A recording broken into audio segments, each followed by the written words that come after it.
하나님의 말씀은 민수기 9장 15절에서 23절 말씀입니다. 구약성경 민수기 9장 15절에서 23절 말씀을 우리에게 주시는 하나님의 말씀으로 봉독하겠습니다.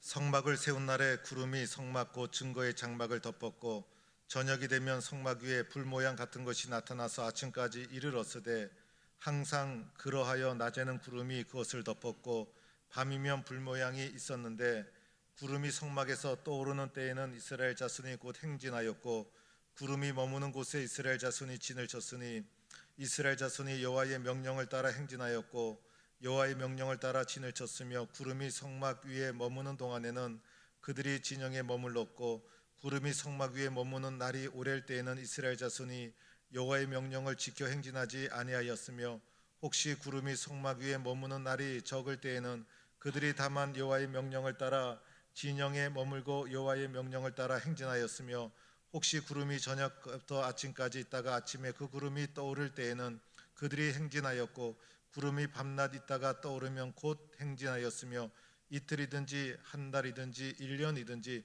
구름이 성막 위에 머물러 있을 동안에는 이스라엘 자손이 진영에 머물고 행진하지 아니하다가 떠오르면 행진하였으니 곧 그들이 여호와의 명령을 따라 진을 치며 여호와의 명령을 따라 행진하고 또 모세를 통하여 이르신 여호와의 명령을 따라 여호와의 직임을 지켰더라. 아멘. 할렐루야. 지난주에 심령 부흥회 때 은혜 많이 받은 줄로 믿습니다. 저도 많은 은혜를 받고 우리는 지금 성령 강림주일 이후를 살아가고 있는데 험한 이 세상 사는 날 동안 성령 충만하고 영적인 능력이 있어서 세상을 이기는 하나님의 사람으로 힘차게 살아가야 되겠다 다시 한번 결단하게 됩니다. 여호와 하나님께서 이스라엘 백성을 애굽 땅에서 이끌어내셨습니다. 애굽의 종으로 살던 이스라엘 백성에게 모세를 보내서 10가지 재앙을 내리시고 홍해를 가르시고 이제 그들을 광야로 인도해 내셨습니다. 광야길을 넘어서야 약속의 땅에 도달하게 되는데 그들 앞을 광야의 땅이 가로막고 있는 것입니다. 이들은 광야를 처음 보게 됩니다. 이들은 광야의 경험이 없었던 자들입니다. 이들은 애굽에서 종살이하며 살아가던 자들이었습니다. 광야를 처음 본 이들은 어디로 가야 할지 어느 길을 선택해야 될지 광야는 길이 없는 것이었습니다. 광야를 바라보니 막막했습니다. 앞길이 캄캄했습니다. 어떻게 이 광야를 헤쳐나갈 수 있을까?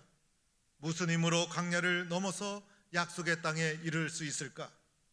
오늘 말씀은 이스라엘 백성이 광야 땅을 어떻게 헤쳐나갔는가를 말씀해 주고 있는 것입니다. 광야 땅을 헤쳐나가면서 먼저 이스라엘 백성이 한 것이 있었습니다. 모세를 통하여 여호와 하나님께서 말씀하신 대로 성막을 세우신 것이었습니다.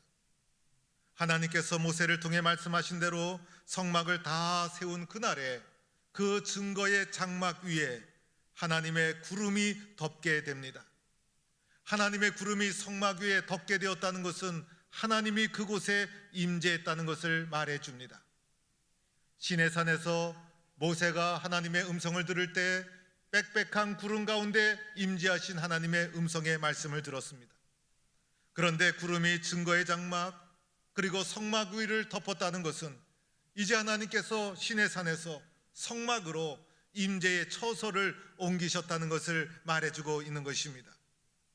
그리하여 성막 위에 구름이 덮이고 그리고 불 같은 것이 덮임으로 말미암아 낮에는 구름기둥 밤에는 불기둥이 이스라엘 민족을 인도해 가게 되는 것입니다.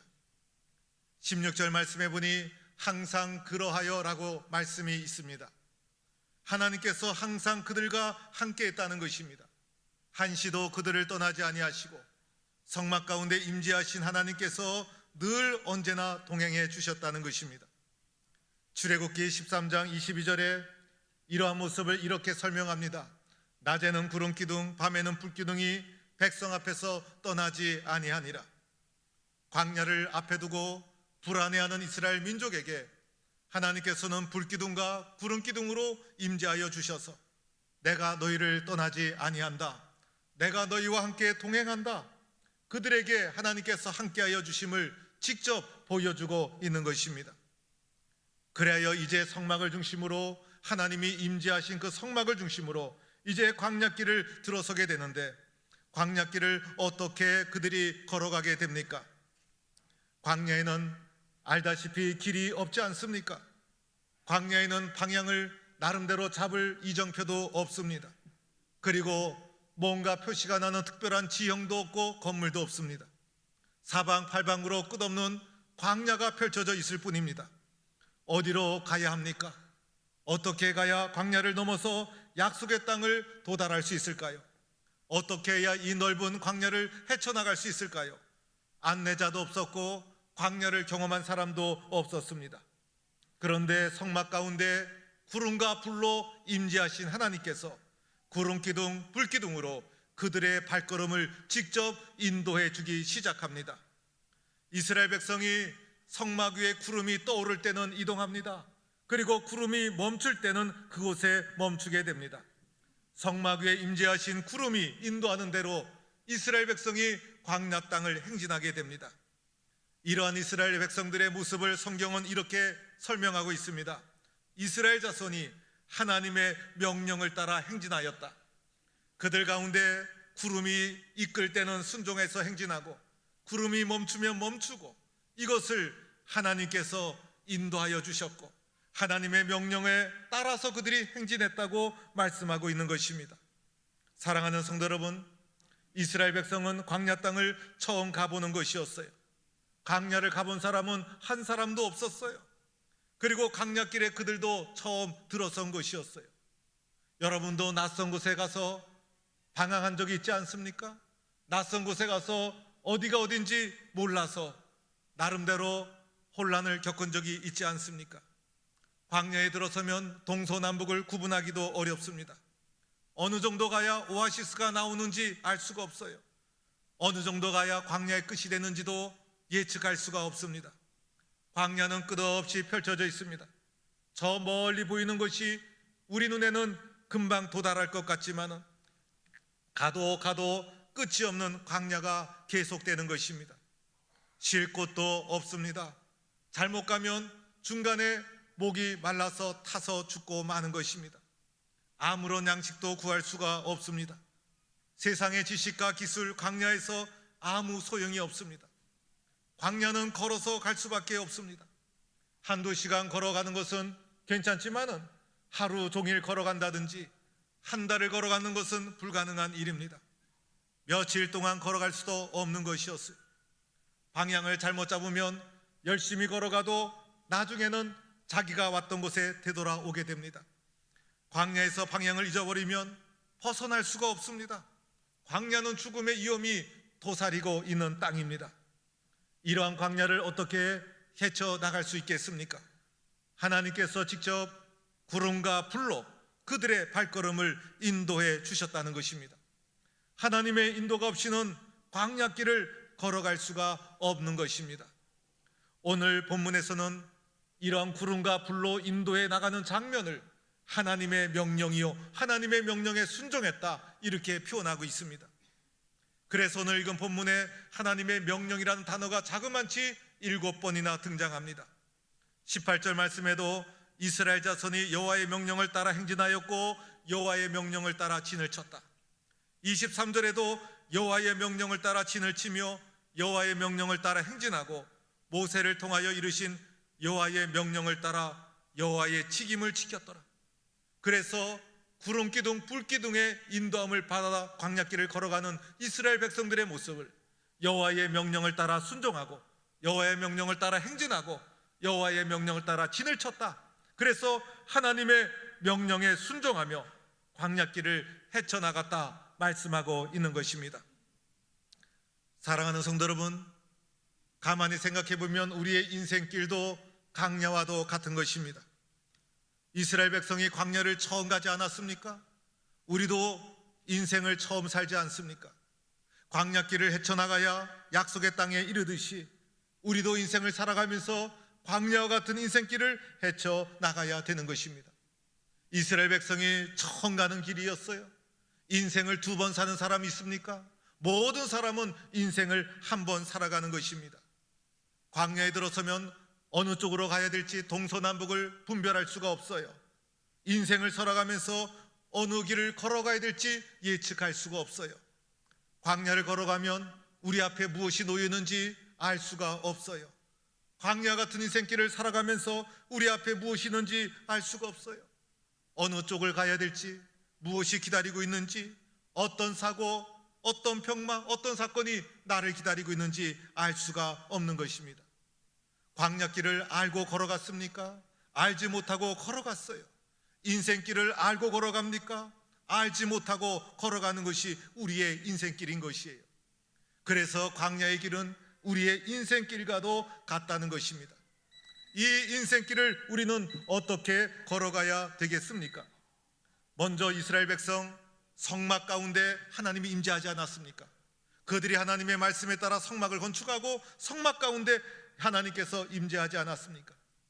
오늘 광야와 같은 인생길을 걸어가는 우리들에게 그리스도 예수 안에서 하나님이 우리 가운데 임재하시고 우리와 함께 계시는 줄 믿는 성도가 될 수 있기를 축원합니다. 이것이 광야의 출발점이에요. 성막 가운데 불로 구름으로 임재하신 하나님, 그리하여 내가 너희라 동행하겠다, 너희를 떠나지 아니하겠다 보여주신 하나님, 그리스도 예수 안에서 교회를 통해서 내가 너희 가운데 함께 있다, 내가 너희와 동행하겠다, 하나님께서 우리와 동행하고 있는 것입니다. 광야길을 그들이 알고 갔습니까? 믿음으로 가지 않았습니까? 인생길도 알고 갑니까? 믿음으로 가는 거예요. 그래서 하나님께서 나와 함께 하심을 믿고 우리 가운데 동행하고 계심을 믿고 항상 주님이 나를 붙잡고 계심을 믿고 광야와 같은 인생길을 함께 걸어가게 되는 것입니다. 하나님과 함께 인생길을 걸어가면서 우리가 해야 될 것이 세 가지가 있어요. 첫째는 하나님의 인도를 받아들여야 된다는 것이에요. 이스라엘 백성이 구름이 떠오를 때 행진했죠. 구름이 머물 때 진을 쳤죠. 그들이 자신의 계획으로 광야길을 헤쳐나간 것이 아니었어요. 하나님의 인도에 순종을 했다는 것입니다. 구름이 인도하는 대로 그들이 그 길을 따라간 것이었어요. 자기의 계획대로 간 것이 아니었어요. 내가 가고 싶다고 마음대로 간 것이 아니었어요. 하나님의 인도를 받았다는 것입니다. 오늘 하나님의 인도를 받는 것 무엇을 말합니까? 하나님의 말씀을 붙잡았다는 거예요. 하나님께서 나에게 말씀해 주시면 그 말씀의 인도를 순종해서 광야와 같은 인생길을 걸어간다는 것입니다. 따라서 우리들은 하나님, 저에게는 말씀이 필요합니다. 저의 인생길을 인도해 주세요. 갈급해하는 심정, 사모하는 심정으로 말씀을 받아들여야 합니다. 그것이 우리의 인생길을 인도하는 하나님의 인도를 받아들이는 것이에요. 하나님, 저에게 말씀해 주세요. 저는 말씀이 필요합니다. 광야와 같은 인생길 나 혼자 갈 수 없어요. 주님 말씀대로 될 줄로 믿습니다. 아멘, 아멘 하면서 긍정적인 마음으로 주님의 말씀을 받아들여서 우리의 인생길을 인도하시는 하나님의 인도를 마음으로 받아들여야 된다는 것입니다. 두 번째는 하나님의 인도에 하나님에 대한 굳은 신뢰를 가져야 합니다. 어떠한 일이 있어도 하나님을 신뢰해야 합니다. 하나님이 이스라엘 백성을 광야로 인도하신 것, 나를 신뢰하라는 것이에요. 나를 믿으라는 것이었어요. 구름이 일어날 때 이스라엘 백성이 행진했어요. 그런데 또한 중요한 것이 있어요. 구름이 멈출 때 순종해서 멈춰야 된다는 것이에요. 그런데 구름이 성막 위에 오래 머물 때가 있었죠. 하루 정도는 견딜 수가 있어요. 그런데 일주일, 한 달, 심지어 1년을 기다리는 거 쉬운 일이 아니에요. 광야에서 같은 장소에서 떼약 밑에서 1년을 기다리는 거 쉬운 일이 아니죠. 하나님을 신뢰하며 그래도 기다려야 된다는 거예요. 내 생각으로 판단하고 움직여서는 안 됩니다. 하나님께서 이동하라고 명령하실 때까지 기다려야 되는 것이에요. 하나님에 대한 신뢰가 없이는 불가능한 일이에요. 우리는 얼마나 마음이 조급한지 몰라요. 빨리빨리 해치우고 급하게 일을 마치려고 합니다. 멈추는 것, 늦어지는 것을 견디지 못해요. 그러나 하나님께서 멈춰라 하면 하나님의 명령이 있을 때까지 1년이고 2년이고 하나님을 신뢰하며 기다릴 수 있는 것, 광야를 통해서 하나님은 기다림의 훈련을 시키고 있는 것이에요. 북한에 선교했던 케네스 배 선교사님이 계세요. 18번 북한을 갔는데 아무 일도 없다가 어느 날 갑자기 북한 당국에서 이 사람을 체포했어요. 국가를 전복하려는 음모를 꾸몄다는 거예요. 18번 입고 가는 동안 아무 일도 없었는데 갑자기 이분을 의도적으로 체포한 거예요. 이런 제목은 주로 사형을 당한다는 거예요. 그런데 재판관이 15년 구형을 했다는 거예요. 15년 동안 어떻게 감옥에 있나. 그런데 이분이 2년 만에 풀려나게 됩니다. 나중에 물어봤어요. 무엇이 가장 힘들었습니까? 기다리는 것이 힘들었습니다. 기다리는 것이 그렇게 힘들더라는 거예요. 언제 그날이 오나. 반복되는 하루하루 속에서 기다리는 것이 너무나 힘들었다. 멈추라고 할 때 순종해야 합니다. 하나님을 신뢰해야 합니다. 그런데 초급한 우리들 하나님을 의심하게 됩니다. 기다리지 못합니다. 그러나 하나님에 대한 신뢰하는 마음을 가지고 기다리라 하면 끝까지 기다리는 훈련을 하나님은 시켜나가고 있는 거예요. 광야길을 걸어가다가 어려움을 만나고 환난을 만나고 시련을 만나고 그럴 때 어떻게 해야 하는가? 하나님을 신뢰하는 마음으로 끝까지 기다릴 수 있는 신뢰의 훈련을 시키고 있다는 것이에요. 그래서 광야길을 걸어가면서 하나님에 대한 철저한 신뢰가 없이는 그 길을 헤쳐나갈 수 없는 거예요. 오늘 광야와 같은 인생길, 하나님은 우리들에게 하나님을 믿어라, 하나님을 신뢰하라, 하나님을 의지하라, 그것을 우리에게 말씀하고 있는 것입니다. 세 번째는 광야를 통해 하나님은 우리에게 순종해야 됨을 가르쳐 줍니다. 하나님의 말씀에 순종하라는 순종의 훈련을 시키는 거예요. 하나님이 가라 하면 가고 하나님이 서라고 하면 서야 합니다. 구름이 행진하면 우리도 행진합니다. 구름이 멈추면 우리도 멈춥니다.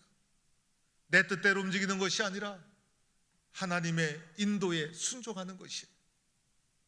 우리들은요, 불순종의 심령을 가지고 있죠. 의심의 마음을 가지고 있죠. 부정적인 자아와 이기적인 뿌리를 가지고 있는 것이 바로 우리들이에요. 그런데 우리들을 광야의 훈련을 통해 순종의 기질로 주님은 바꿔나가는 거예요. 그래서 약속의 땅에 적합한 사람으로, 하나님의 사람으로 바꾸어가고 있는 것이 광야의 훈련인 것이고, 오늘 광야와 같은 인생길에서 하나님의 말씀을 붙잡고 순종의 훈련을 우리에게 시키고 있다는 것이에요. 우리 교회가 1년에 한 차례 전도운동을 전개해요. 그런데 전도행전을 계속하다 보면 뜨거운 마음으로 참여하는 분도 있지만 많은 분들이 구경하는 것을 보게 됩니다. 전도도 순종이에요. 하나님의 말씀에 대한 순종이에요. 이 순종을 통해서 순종이 아니면 깨달을 수 없는 은혜가 있는 거예요. 영혼이 얼마나 소중한지, 하나님의 손길이 저들에게도 필요하다는 것을 알도록 해주는 거예요. 교회의 본질적인 사명을 끊임없이 회복하도록 만들어주는 거예요. 교회를 교회답게 만들어주는 은혜가 이 속에 있는 거예요. 그런데 이것은 순종 없이는 발견하고 깨달을 수 없다는 거예요. 순종해야 영혼의 소중함을 알고, 순종해야 내가 복음을 전하는 소중한 도구라는 것을 깨닫고, 순종해야 내 영혼도 살고, 순종해야 교회도 살고, 그래서 전도는 순종의 훈련이라 할 수가 있는 것이에요. 분명한 것은 하나님의 인도 없이 이스라엘은 광야 땅을 통과할 수가 없었어요. 마찬가지로 하나님의 인도 없이 광야와 같은 인생길을 헤쳐나갈 수가 없다는 것입니다. 광야의 훈련을 통해서 하나님의 사람으로 이스라엘 백성을 만들어가고 있는 거예요. 오늘도 강야와 같은 훈련을 통해서 우리를 하나님의 사람으로 만들어가고 있는 거예요. 하나님의 인도를 수용하고 끝까지 하나님을 신뢰하고 말씀에 순종해서 하나님의 뜻을 이루어가는 성도가 되어야 할 줄로 믿습니다. 어느 목사님이 시험지를 딱 받았는데 대학 시절에 아는 것이 없더라는 거예요. 어떻게 할까 고민하다가 백지로 내는 것보다 그래도 몇 자 써는 게 좋겠다 싶어서 시험지에다가 앞뒤로 예쁜 글씨를 써가면서 빽빽하게, 때로는 옆에 꽃도 그리고 밑줄도 착 그고 도표도 그리고 하면서 앞뒤 꽉 채워서 답안지를 제출했다고 합니다. 점수가 어떻게 나왔을까? 결과는 낙제였다는 것이에요. 그래서 목사님이 대학 시절에 뿔이 나서 교수님을 찾아갔다는 거예요.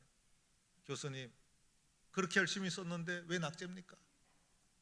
그러자 교수님이 하시는 말씀이,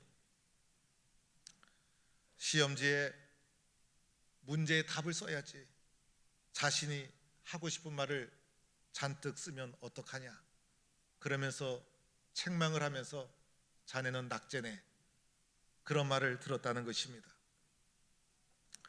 목사님은 시험지를 받으니 아는 것이 없어서 정성이라도 보여야지, 빽빽하게 뭔가를 쓰면 그래도 점수는 좀 나오겠지, 이런 심정으로 시험지에 앞뒤 다 빽빽하게 많은 것을 써서 제출했다는 것입니다. 그런데 아무리 많이 써도 교수님이 제출한 시험의 답이 아니면 그 답안지는 낙제가 될 수밖에 없는 것입니다. 우리가 하나님 없이 인생을 아무리 나름대로 잘 한다고 잘 해도 하나님이 원하시는 인생의 답이 아니면 그 인생은 낙제가 될 수밖에 없는 것이에요. 하나님이 원하시는 대로 순종하고 변화받고 하나님을 신뢰하고 하나님의 인도에 나도 수용하고 믿음으로 살아가는 인생이 되어야 한다는 것입니다. 오늘도 강야와 같은 인생길, 하나님께서 나를 인도하여 주심을 믿고 하나님에 대한 굳건한 신뢰, 그리고 분명한 믿음, 그리고 순종하는 마음으로 광야와 같은 인생길을 헤쳐나가 약속의 땅, 축복의 땅에 이르는 성도가 되기를 주의 이름으로 축원합니다. 살아계신 하나님, 우리는 모두가 광야와 같은 인생길을 걸어가고 있습니다. 어떻게 이 인생길을 걸어가야 됩니까? 유혹도 있고 시련도 있고 고난도 있고 시련의 파도도 밀려옵니다. 주님, 상황 탓하지 않게 하여 주옵소서. 환경에 의지하지 않게 하여 주옵소서. 밀려오는 시련을 바라보며 두려워하지 않게 하여 주옵소서. 오늘도 구름기둥 불기둥으로 우리 가운데 임재하여 주셔서 나와 동행하시며 우리의 발걸음을 인도하여 주시는 하나님의 말씀을 붙잡게 하여 주옵소서. 하나님에 대한 굳은 신뢰하는 마음을 주옵소서. 하나님의 말씀에 순종하는 심령을 주옵소서. 그리하여 험한 인생의 광야를 믿음과 순종으로 헤쳐나가 마침내 주님이 주시는 놀라운 축복과 은혜를 누리는 성도가 되게 하여 주옵소서. 예수님의 이름으로 기도하옵나이다. 아멘.